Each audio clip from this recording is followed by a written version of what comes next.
You've maintained that the left tries to use government to silence conservatives. Please discuss. Well, they're pretty much using every branch of government. They're using the judicial branch. They're filing frivolous lawsuits, harassment suits that are violations of the First Amendment, the suits, that is, and yet at the same time it requires a lot of time and money to fight them. They're using executive agencies, whether it's the Federal Communications Commission or the Federal Elections Commission or FOIA requests really to any agency can be used in a harassing way to get at documents that you don't want to be public. They're using Congress by trying to hold hearings, for example, on revoking Fox's broadcast licenses. They're even in bed with the White House itself. The White House is having weekly meetings with Media Matters, which is one of the worst groups in terms of trying to intimidate corporations and conservative voices in general. You've publicly voiced your displeasure with Chief Justice Roberts' decision with the health care law. Has he lost the trust of conservatives? You know, I think so. I don't know whether it's fair or not.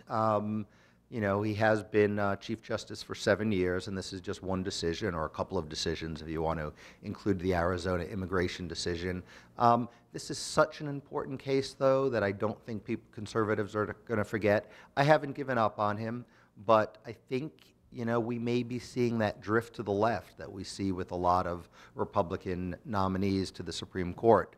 You know, those that are really hardcore are Thomas or Scalia and hopefully Alito. You don't have to worry. But if they're at all moderate and they worry about what the Washington Post and the cocktail circuit thinks of them, they drift. And I'm afraid he may be drifting. And even if I'm wrong about that, he's going to be remembered. This is probably the most important opinion of his career. And again, fair or not, I think it's going to hurt his reputation among conservatives. How will Obamacare affect the election in November? Well, you know, it's hard to say. This certainly has energized the Republican base, the Tea Party. It certainly will keep the issue in front of the electorate.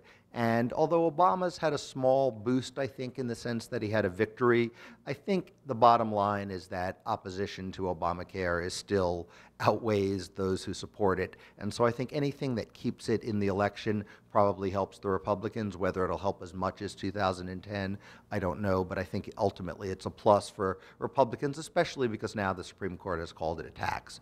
And that does make a liar out of Obama, who said he would not raise taxes on families making less than $250,000 a year. What's next? Where can conservatives go from here? On Obamacare, you're asking?